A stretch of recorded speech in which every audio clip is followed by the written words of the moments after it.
ನಮಸ್ಕಾರ ಎಲ್ಲ ಕರ್ನಾಟಕ ಜನತೆಗೆ ರಾಜಮುಖ ಅಭಿಮಾನಿ ಕನ್ನಡಿಗರಿಗೆ ನನ್ನ ನಮಸ್ಕಾರಗಳು.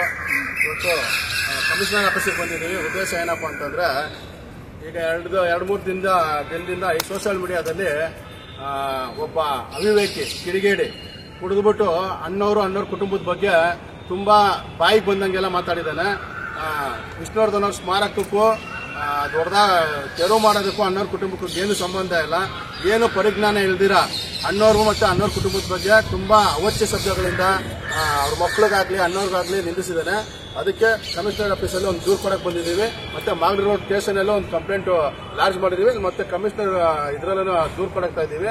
ಇವನ್ನ ತಕ್ಷಣ ಬಂಧಿಸಿ ಇವನಿಗೆ ಕಾನೂನು ರೀತಿ ತಕ್ಕನಾದಂಥ ಪಾಠ ಕಳಿಸಬೇಕು ಅಂತ ಹೇಳ್ಬಿಟ್ಟು ನಾವೆಲ್ಲ ಕನ್ನಡ ಪರ ಸಂಘಟನೆಗಳು, ಶಿವಕುಮಾರ್ ನಾಯಕ್ ಅವರು ಪ್ರತಿಯೊಂದಕ್ಕೂ ನಮ್ಗೆ ಹೇಳ್ತಾ ಇಲ್ಲ. ಶಿವಕುಮಾರ್ ಅವರಿಗೆ ಆಲ್ರೌಂಡರ್ ಹೋರಾಟಗಾರರು ಅಂತ ಹೇಳ್ತೀವಿ ನಾವು. ಬರೀ ಒಂದೇ ಇದಕ್ಕೆ ಬರಲ್ಲ, ಕನ್ನಡ ನಾಡು ನುಡಿ ಭಾಷೆ ಅಂತ ಬಂದ್ರು ಅದಕ್ಕೂ ಧ್ವನಿ ಎತ್ತುತ್ತಾರೆ.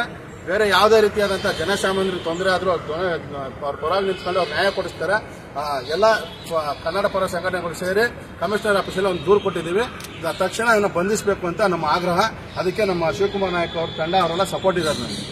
ನನಗೆ ಕಟ್ ಮಾಡಿ